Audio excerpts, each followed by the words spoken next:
Hello, everybody. I'm Andy Nesling, and I'm a product manager and agile coach at Dyson.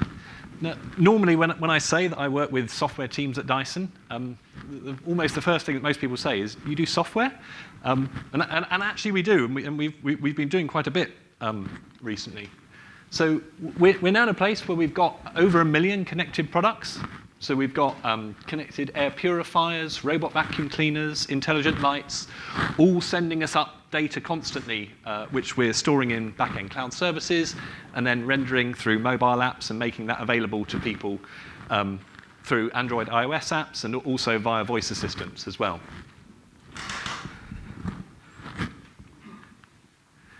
So what am I going to be talking about? The first thing I want to talk about is how it's possible to try and do lean software development in a place where actually the structure's not set up in that way. So you're working with basically people day to day who are working in quite a waterfall way, and sometimes they have to be. I mean, certainly when we ship physical products, there's certain things that you have to do in a certain order. There's a certain amount of functionality that has to be in the product when it leaves and when people install it. So the next thing I'm going to talk about is then how you can scale up. So, I mean, software is a relatively new thing for us. We haven't been doing it that long. But what we have had to do is grow very quickly. So as we started doing software and it's successful, we then had to grow our teams really quite quickly. And we were finding that things that were working when we had maybe 8 people in a Scrum team, all of a sudden just did not work at all when our team was 50, 100 people. And the sort of lessons that we learned as we had to grow quickly. So then the next thing I want to talk about is global optimization. So again, as we grew quite quickly, we found that whilst maybe we'd got a particular group of teams working really effectively, because in order to actually get one of our products out, it needs a number of different teams all to collaborate in order for something to leave us at the right time working. It was okay, well, we need to start looking at actually how we arrange ourselves slightly differently, so that we've not just got pockets of really good, effective teams, but actually, as a whole, we're able to actually get stuff out quicker. And then the last thing is basically what we've learned on the journey so far. What have we learned as we've gone through? So, as far as lean software goes in a hardware or waterfall world. You have to interact with the business. I mean, the business has been making physical products for a number of years, and they're familiar with that. They're familiar with what works. And so we have to interface to that. There's no escaping it. We have to do that. Again, there's things like milestones. So there's product milestones that every product goes through from very, very early stage ideas through to actually we've got everything in place now for us to make it, test it, and ship it out to our customers. And in order to do that, certain commitments have to be made. So we do have to make commitments, and it's how do we piece that in the way that we know we need to work as we're evolving the software, with actually being able to make some commitments up front. Also, we've got quite lots of disciplines that are coming together. We've got people working on hardware, we've got people working on embedded software, people working on cloud services, and it all has to come together. In order for the product to work for our customers, all of that stuff has to come together at the same time. So with all of that coming together, is it actually possible to incrementally deliver? Does it actually work? And then how do you actually align? So as far as business interactions go, I mean, quite often it can feel a bit like you are literally talking a different language. And it's, well, how do we actually do that? Because, I mean, the business does need certain things. I mean, it needs us to provide estimates. First of all, to decide, is it even worth us building this product? We need to know roughly how long it's going to take, so that we can work out whether actually it's viable and it makes sense to build. Also, we're going to be, for example, investing in tooling, and we need to know at the point we invest in tooling, have we answered all the questions that are going to let us know that the tooling's not really going to change after we've done that. So there's a number of different things, and you're sort of you're realizing, I know why you're asking me these questions. I know why you're asking for these commitments, but also I know why whatever answer I give you isn't going to be right, because I know that we're going to find so many things as we go along, and it's how do we balance those two things together? So, interfacing with milestones. So we have a milestone process that every single product goes through, and we have to work within that. Now, But what we've sort of worked out over time is that there is no escaping it. We can't escape the milestone process. But equally, actually now we wouldn't want to, because we found that there are a few advantages with this for us.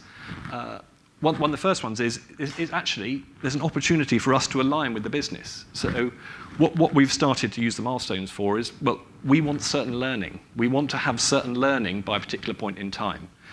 So when we get together, we can say, well, have we learned? Have we learned what we needed to know in order to be able to commit to something? So if we're about to commit to tooling, have we learned all the things that we needed to know that if we commit to the tooling, it's not going to need to change? But also, there's another opportunity, which is, well, when we're all getting together. So we're all getting together at critical points to decide, are we still good to go on? Or actually, do we need to change tack? Because we've all got a significant amount more learning than the last time we all came together en masse. And with what we know now, do we actually need to change the direction that we're going in? But in order for this to work, basically you've got to be prepared to fail. So you've got to be prepared to say, no, you know what, we needed to be at this point. We needed to be at this point. We needed to have this learning in order to know that actually if we continue, we're going in the right direction. And if we haven't got that learning, then we need to stop. We need to do a little bit more work.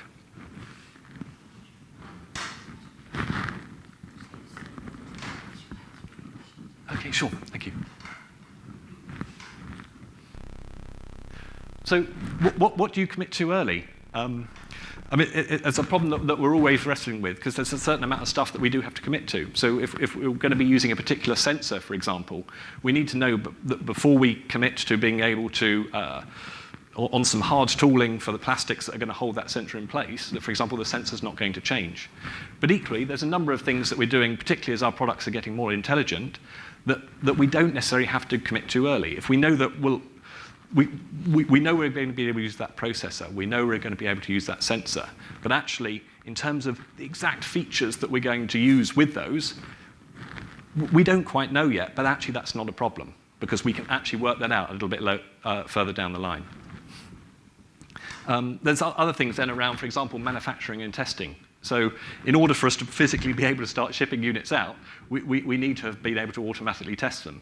And again, so we need to be able to make commitments relatively early on so that we can start gearing up our manufacturing line to be able to automatically test the thing that's coming through.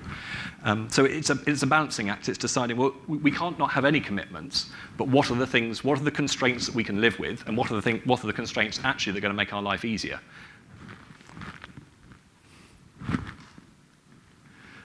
So it then comes on to combining disciplines. So I mean, certainly for any of our connected products now, we've got back-end cloud services where we're worrying about problems of scale. We've got mobile applications where we're worrying about compatibility with different handsets, operating systems, particularly with the sort of connectivity that we're doing. We've got embedded software, which is worrying about all of the interactions with the physical hardware. We've got robotics and machine learning algorithms. We're again with a completely different set of challenges where there's necessarily no right answer. And then how do we test that all together? All of these things need to come together and work as one in order for our product to deliver what we want for our customers. So with all of that going on, I mean, is it actually possible to incrementally deliver? Or should we just say, you know what? We're going to go to a Gantt chart just to give ourselves the illusion that we understand where we are and that we're in control. Because actually, we're just going to sleep a lot better if it looks like we know where we're going. But what you sort of find over time is that actually the incremental delivery is effectively essential. In order to actually be able to get a product out on time, we do actually need to regularly come together, bring the different disciplines together and say, right, where we wanted to get to, are we there? But also the other important thing is actually choosing the right length of increment. So if we're trying to basically get together very, very frequently, then we find that we just get an awful lot of blocking with an awful lot of different dependencies. But equally, if our increments are too long, then by the time we do get back together and actually integrate everything together, then we have just a whole heap of integration problems. So it's finding that balance. What is the right cadence for actually bringing everything together and making sure we're going in the right direction? Now, I mean, as it happens, I mean, this is what Dyson has been doing with hardware for a long time. So sort of bringing it together, rapid iteration and learning. So it's not completely alien. So in terms of how and when to align, we found that, I mean, it's sort of very related to the incremental delivery. We need to align really quite frequently. But the other thing that we've learned is actually when the fact that we are going to align frequently doesn't mean that actually all the teams shouldn't be working in isolation and mocking their dependencies, to actually allow them to make the progress they need to make, allow them to quickly regression test the things that they've done. If all we were doing was, for example, just relying on testing the whole thing together, then we would just go slower and slower and slower. So it's sort of a balance of, yes, we know we have to integrate frequently, but also we know we have to be able to work autonomously as well. So those are some of the challenges. Those are some of the challenges of sort of bringing software into a hardware business. And if that's all the challenges that we had to do, I mean, maybe that's just too easy. So the other thing that we're having to do is actually then grow at the same time. So we've been putting more and more software into our products, which meant we've actually had to grow our teams really quite quickly. So some of the things that we've run into is growing pains, basically. So as we've grown quickly, there's certain things that were working when we were small and just don't work when we get bigger. It's the principles that we had. How can we keep some of the principles that we had and actually have them working when we're bigger? And then team design is the next thing. I mean, what we found is that literally having just understanding the principles, understanding the way we want to work isn't enough if actually our teams aren't organized in the right way. And then with team design, we're then into, well, actually, our teams are growing, people are moving between teams, which we're changing responsibilities of teams. How do we actually encourage that change? How do we get or allow our teams to understand why we're pushing for that change? And then a few other challenges as well. So, in terms of growing pains, one of the challenges we had is that we were growing effectively all of our disciplines at the same time. It wasn't just in one area. It wasn't just, for example, in the embedded software. We've been growing the embedded software, the back-end cloud services, the mobile app development, all at the same time, which brought its challenges. And certainly, we found that things that, again, were working when we were small, literally. So things that worked with a team of 8, as we get to a team of 50 or a team of 100, they're just not working anymore. The other thing that we were very, very conscious of is that we wanted our teams to have autonomy. We knew that only if our teams had autonomy would they be able to move quickly and react. But equally, if they have complete autonomy, then it's just chaos. And actually, we've got no way to bring together a whole lot of very, very autonomous teams to get one thing out in one go. So it was, again, finding that balance.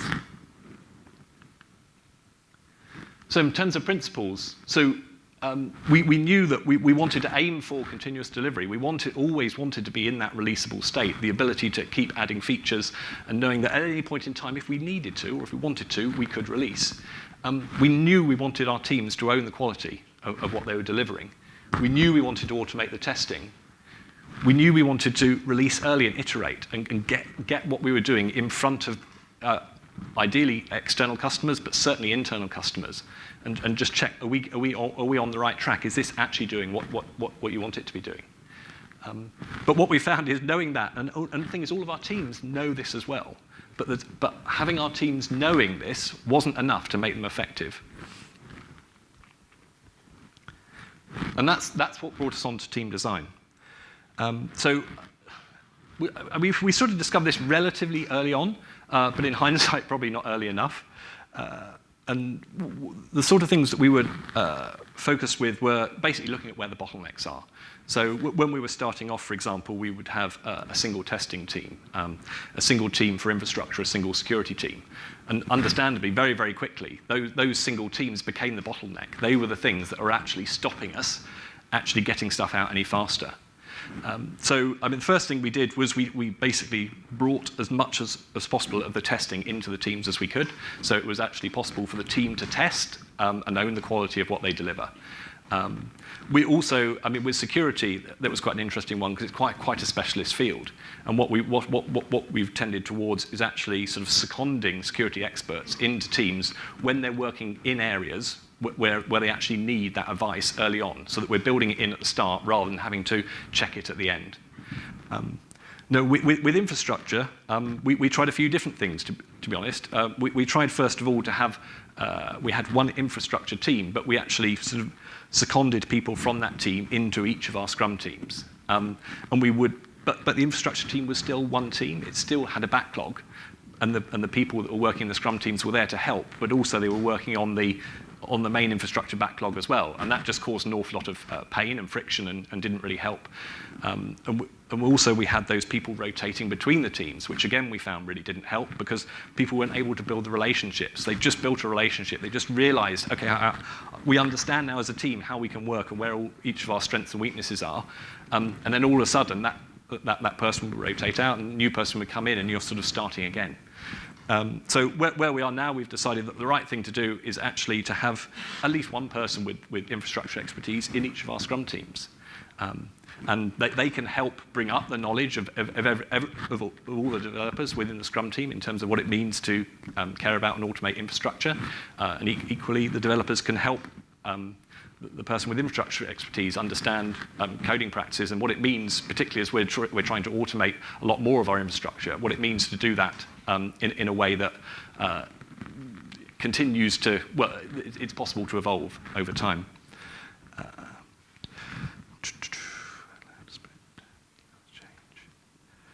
Cool. So we then get into team responsibilities as well.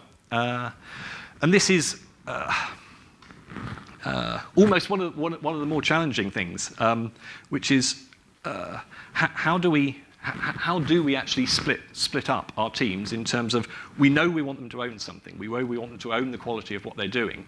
So what bits of everything that we're doing should each team own?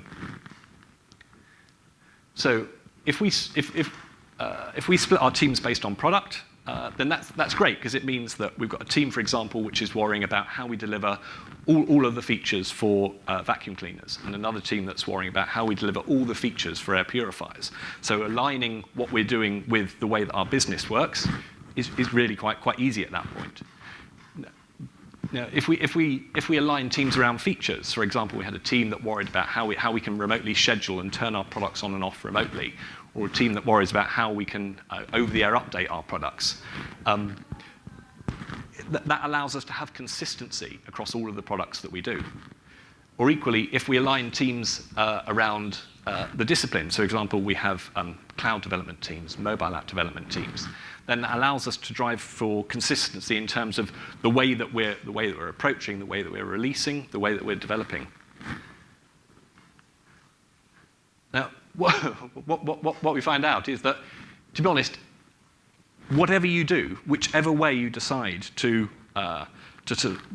divide your teams to allow you to do more things in parallel, you're always going to be strained in at least one direction.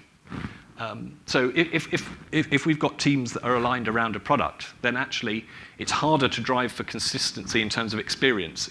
So, for example, having a consistent scheduling experience across all of our products is quite hard because each team is working purely on their product. An equally technical approach. So if we've got a team that's literally worrying about how to deliver robot vacuum cleaner features, but they are making changes to cloud services, embedded software, machine learning algorithms, and mobile apps. How can we ensure that the teams that are doing the same thing for air purifiers are working in a similar way, so that actually it's possible for us to have a single releasable for a mobile app or for the embedded software that actually goes onto a product? If we split up based on features, then actually business alignment now gets hard, because we've got great consistency in terms of it doesn't matter which Dyson product you're scheduling, the experience is the same. But actually, now in order for us to deliver a new product, so we've got a new air purifier, for example, we've now got to talk to loads and loads and loads of different teams in order to be able to deliver all of the features that new product requires. And again, similar approaches in terms of strained with the technical approach. So you haven't necessarily got consistency that everybody working on mobile apps is doing it in a similar way. Then if you split up based on discipline, you've at least got consistency in terms of the way that people are working, but actually business alignment is now harder again, because in order to release the features for a new product, we've got to align with all the different disciplines in order to get something out. Now, the approach that we've taken so far is we've almost done a bit of everything, and it's based on which pain did we want, basically. Which pain could we live with, and which pain would be really hardest if we didn't invest early on. So, skipped on. Ooh. So what we've done for the moment is we have actually aligned primarily our teams around disciplines, because actually as we were growing quickly, it was really important for us to get a consistent approach in the way that we were all approaching the way that we were working, what was good quality, how we were approaching testing. And that was, we thought, well, if we didn't get that quality baked in early on, it was going to be very, very hard to come back and redo that. So we've, for the moment, lived with some pain in terms of how we align with the business, lived with some pain about how we can actually deliver consistent features. And I think probably that will change over time. As we get really, really happy that actually we've got a good way of working now in terms of the discipline, then I think probably we'll start to probably organize our teams slightly differently. Now, in terms of, as we were sort of trying to decide how we should reorganize to give teams certain responsibilities, one of the challenges we had was how do we actually engage with the teams in order to help sort of facilitate, basically, the fact that, well, actually, we need to work a slightly different way now. Now, I read an excellent book a couple of weeks ago called The Human Side of Agile. And one of the things it had in that was basically a pyramid of change. And in reading it, I had a bit of a eureka moment, basically. I was like, I understand now why what we were doing, why when it was working well, and when it wasn't. And the idea is basically that the things down the bottom, whether it's sort of environment, behavior, capability, these are things which are relatively easy to influence. But actually, in terms of getting large change to happen, they're not as effective. And as you go higher up the pyramid, right at the top, in terms of the identity of the team, the roles the team has, the values that the team care about, they have much more of an impact in terms of how the team work, but they're much, much harder to influence. And the way that we've realizing, so we didn't know this when we started. Had we known it, it would probably been easier. But we effectively started off down the bottom, and we focused on giving teams a consistent environment, making sure that we had similar behaviours between all of our teams, and then we sort of check back and say, well, are we heading in the right direction? Is this actually taking us where we want?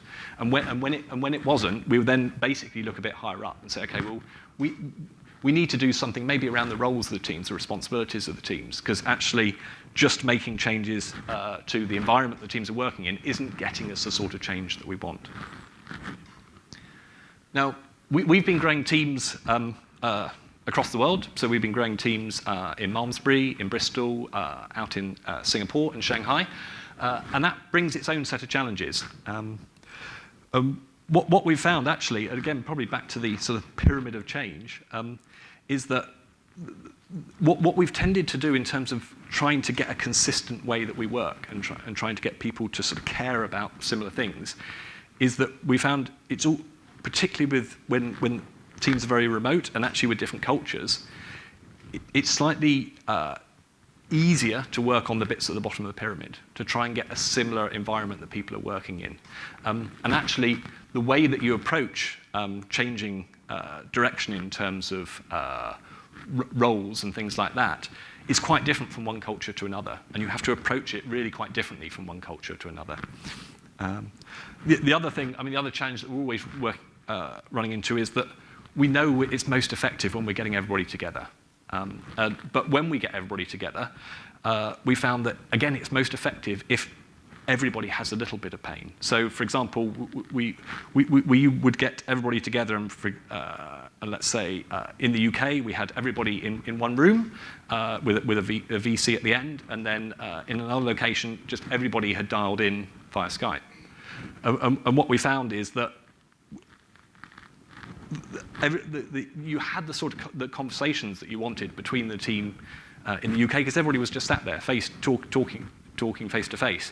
And it was tremendously hard for anybody else to actually follow and engage with. And so where we sort of iterated towards is that when we bring people together, which is essential, is to make sure that, for example, maybe it's better that everybody, for example, just dials in, so that everybody has got that similar consistent experience. And we found that we actually get better conversations that way, rather than some people in a room and some people remote.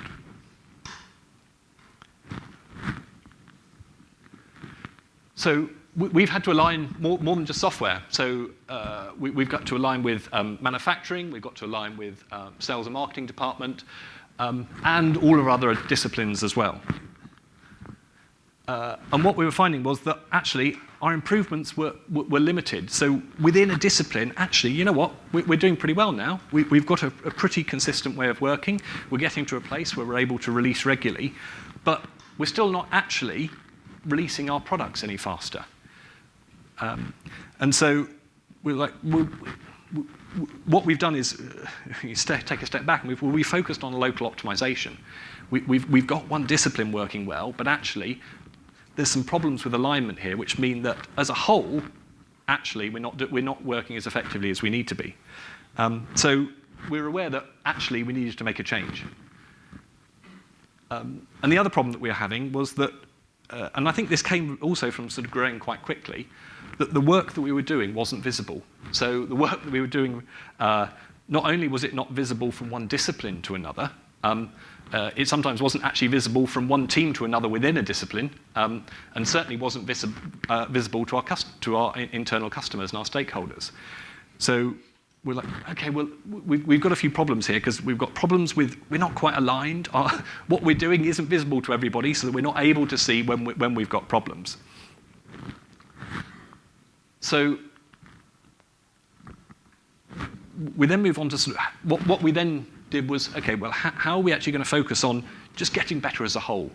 Because actually across, for example, our entire software organization, which brings together 4 different disciplines, in order for us to actually be able to ship that product quicker, with the features in that we want, which are going to really delight our customers, then we need to focus on how we can do that. And it almost wouldn't have mattered, I don't think, whether if we decided to group teams around products or features or disciplines, we would have run into a similar problem of alignment one way or another. So quickly talk about what we looked at, why we looked at it, what we did, and did it actually help us? So at this point, this is where SAFe enters. Now, I think it's fair to say that a lot of us just thought, whoa, hang on a minute. Now we know we've got a few problems, but surely this can't be the answer. Obviously, we had a look on Twitter. We looked at sort of feeds from people that we really trusted and respected, and everybody was saying, "Oh, sort of stay away from it with a barge pole." So we're like, "Oh, crikey! Is this really actually going to help us?" So we've certainly gone through that resistance phase, and I think it's probably fair to say after about 9 months of just trying it, we've got to the point where we're actually understanding, actually, there's a few things here that actually are helping us. Now, it didn't need to be safe. Wouldn't have mattered, actually, whether it was an agile framework or whether we just said, OK, we're going to focus on these particular bits, which are the pain points that we've got with aligning across all of our teams. But there's certainly a few things that are helping us. So I'm going to sort of talk about the good bits, the bits that have really helped us, plus also the not so good bits, and the bits that you're like, oh my word, that's really not moving us in the right direction. So we've had to be quite selective. So we've looked at it and said, okay, well, these are the pain points that we've got. We can see how this thing probably is going to help us. But equally, these things, which are within the whole framework, if we were to do those, that would be a backward step, and actually that's going to take us in the wrong direction. So, I mean, that was my first introduction to SAFe, and I looked at that and thought, is that really the simplest thing that's going to work? It really doesn't feel right.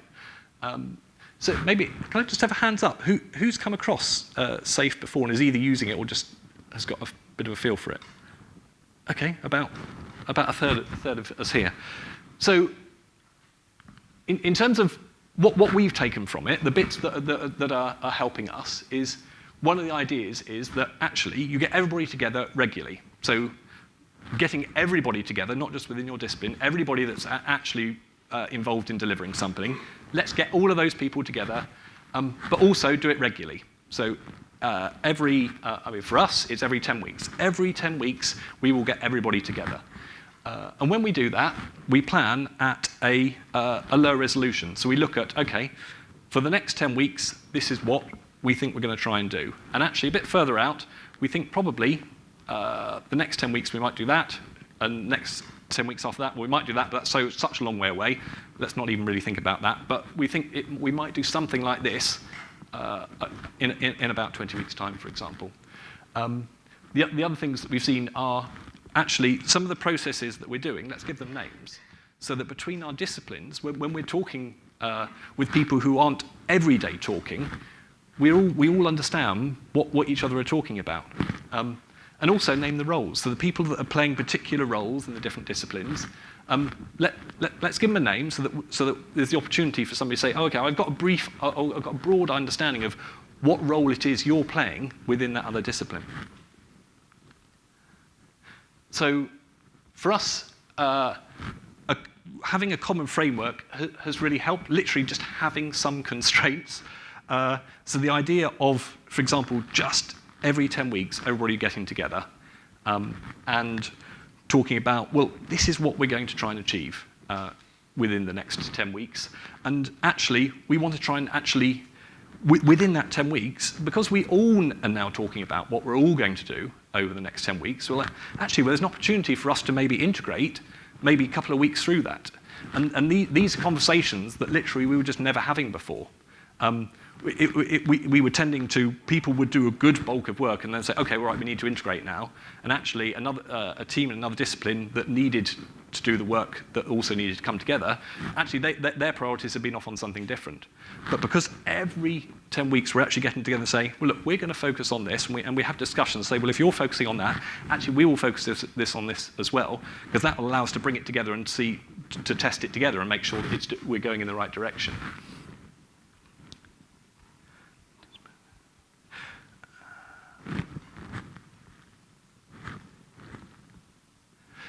So one of the things that we've dropped, one of the things that we've thought, yeah, I can see how that might help, but certainly it's not going to help us, is the idea, one of the things that SAFe talks about is when you get together every increment, which for us is every 10 weeks, that you should sort of bring to the teams everything that, for example, the teams within your discipline could do, and then just let the teams pick. Now, going into it, we thought, well, we're not really sure if this is going to help us, because actually we've been trying quite hard to get to a place where actually teams feel ownership of something. And they're worrying about the quality of what that thing is. They're worrying about supporting that in production. Now, how's this going to work if we come to the teams and say, well, just pick what you like?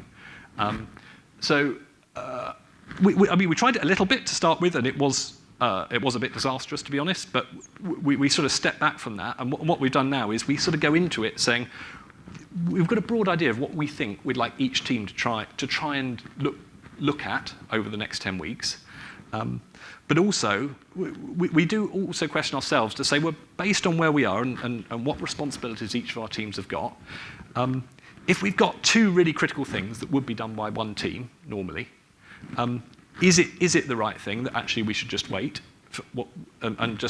So one of those things is going to have to wait maybe for another 10 weeks, or does it make sense actually for potentially another team to help out? Given that these two things are really, really critical to the business, should we consider doing that? Now, and sometimes we have. I mean, when we have done that, undoubtedly the other team that's picked it up has been an awful lot slower, because they've got to come up to speed with that thing.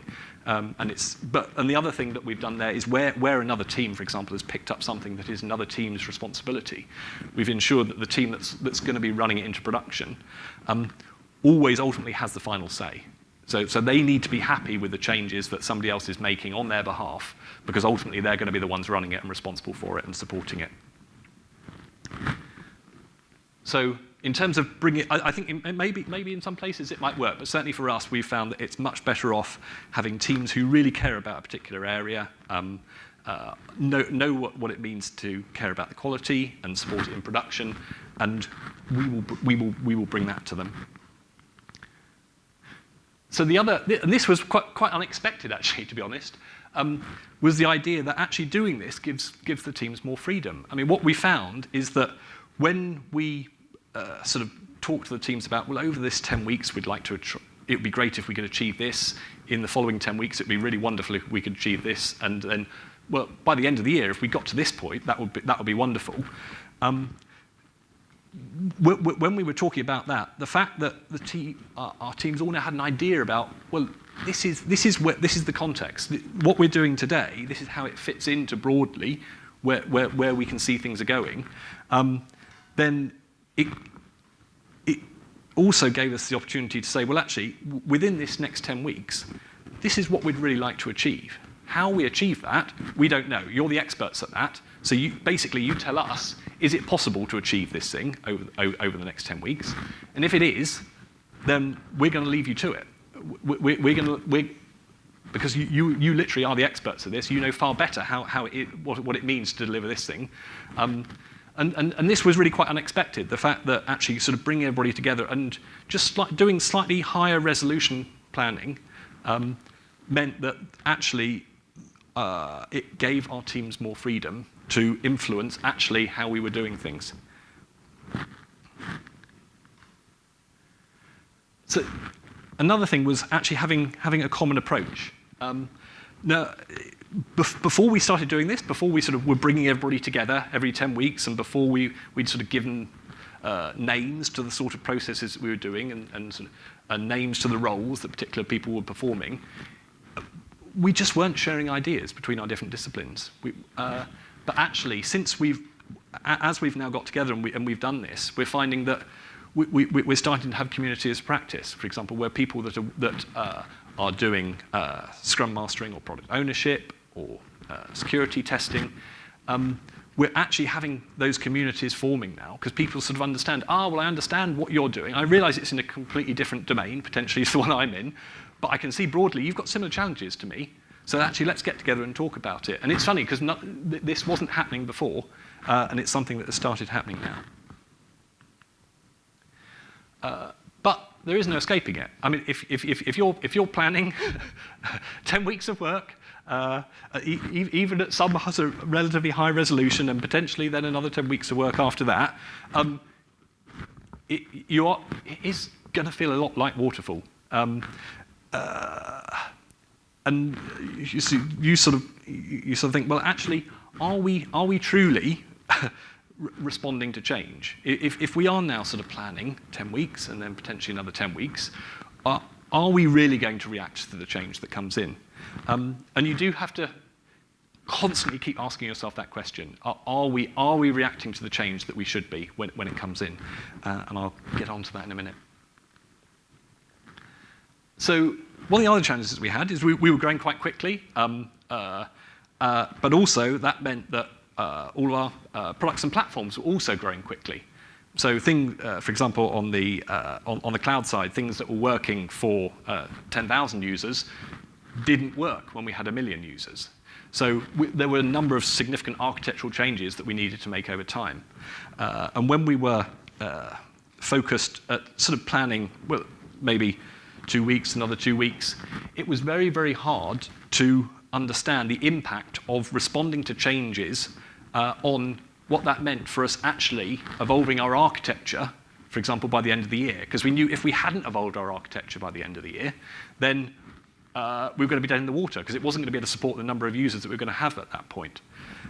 So this idea of having, well, in this 10 weeks, we think we probably want to be able to do this, and the next 10 weeks, we think we probably want to be able to do this. When new requirements came in, for example, for new features, we at least had something to say, well, to be honest, if we do a whole heap of new feature development in this 10-week block, then it's literally going to push out all of our architectural change work. And can we cope with that? I mean, based on it pushing it out a fair way, are we still going to be where we need to be by the end of the year or not?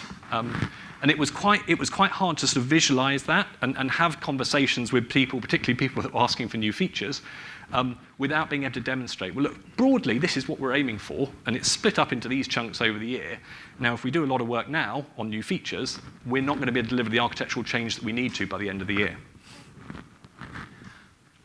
And that's helped tremendously with having conversations about what's urgent now, versus actually what's important.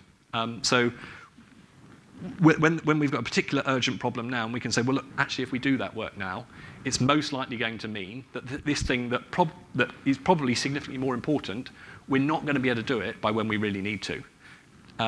Is that okay? And it's enabled us to have those conversations in a much more structured way, in a much more effective way, I guess, than we were able to have before. So, I mean, if you read through the SAFe website, there's an awful lot of words. There's an awful lot of words that you think, oh, yeah, that sounds really good, and then you read the context for it, and it's like, I'm not entirely sure that description, for example, of continuous delivery is what I read in the book by Dave Farley and Jez Humble. That's quite a different description of what I understand continuous delivery to mean. One of the challenges I think we've had is that there are an awful lot of words, but also they're used in quite in a lot of ways that probably we wouldn't all be familiar with, and that's one of the things that, again, we're just going to ignore that, basically.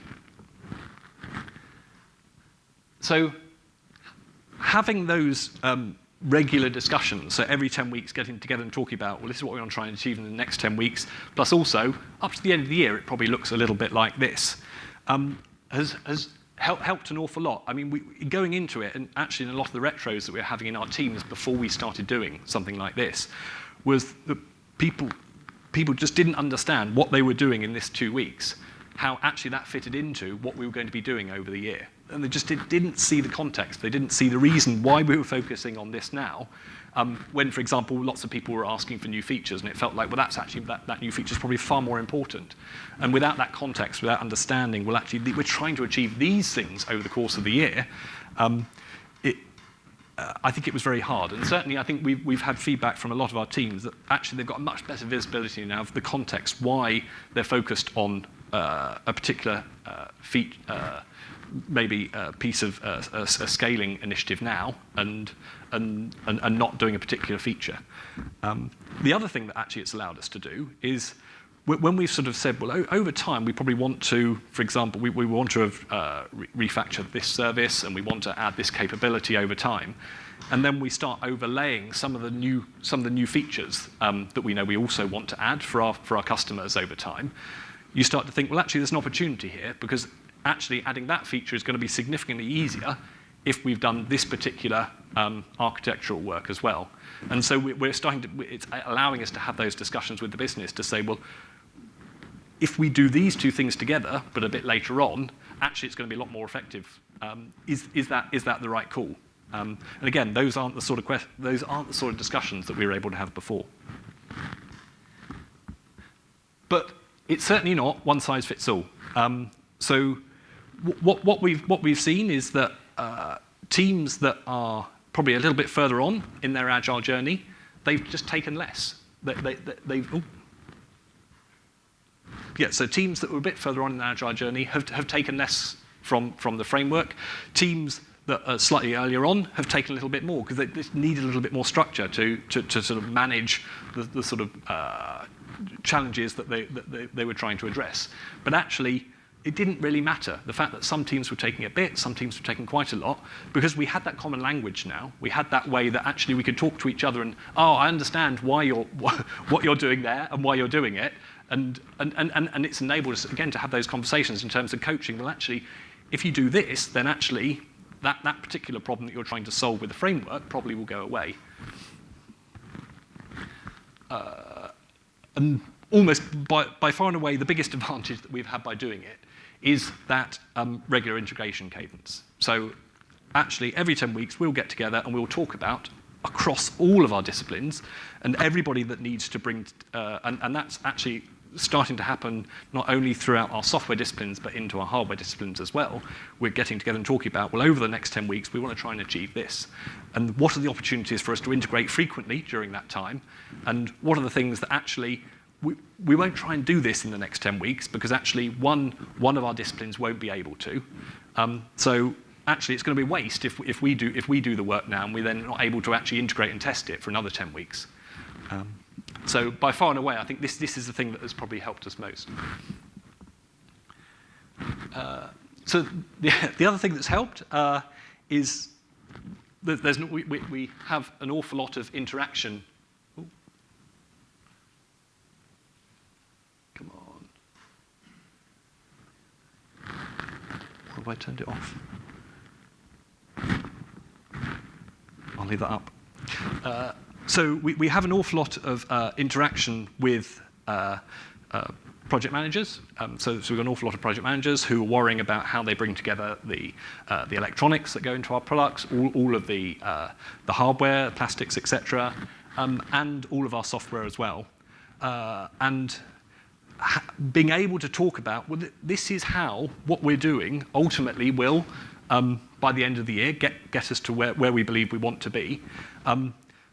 It's enabled us to start having those conversations about, okay, well, this is what it means over time. But also, well, actually, if we focused on this bit now, we're going to get some learning early. And again, those weren't the sort of conversations we're having before. So onto this then. So I talked to some of our teams and said, well, I'm coming here to do a talk, and I'd like to hear from you what you think, what effect starting to use some of the ideas from SAFE have had. And these have been some of the bits. So we've had continuity between sprints, a renewed sense of purpose and less thrashing. Can lead to full waterfall planning without strong agile voices. Agile is a mindset change. SAFE has provided us a tool to help facilitate this.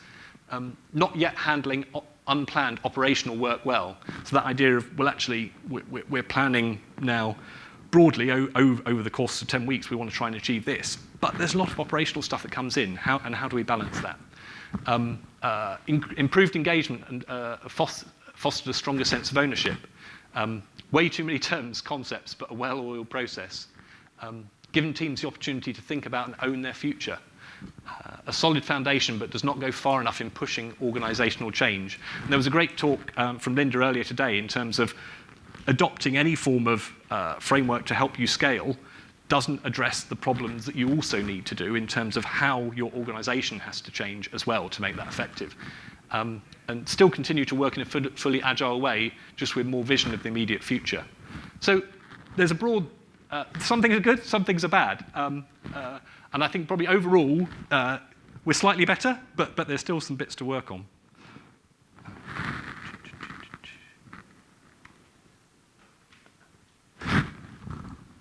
Cool, actually. So in terms of what we've learned, basically, team design is critical. It almost doesn't, the technologies that teams are using and the processes that they're following aren't nearly as important as actually what the responsibilities the teams have got and how actually they're able to interact together. Focusing on actually how we can bring teams on the journey with us in terms of focusing on roles and responsibilities or the environment the teams are working in. Constraints are good. Constraints help us. Some constraints actually help us get alignment across all of our teams, which ultimately helps us get stuff out the door quicker and better. Having a common language helps facilitate those conversations between disciplines. And then finally, the fact that we knew it was a really good idea to bring teams together and talk about what we were doing regularly, but we just weren't doing it. So having something that basically forced us to do it was actually a really good thing. Lovely. Thank you.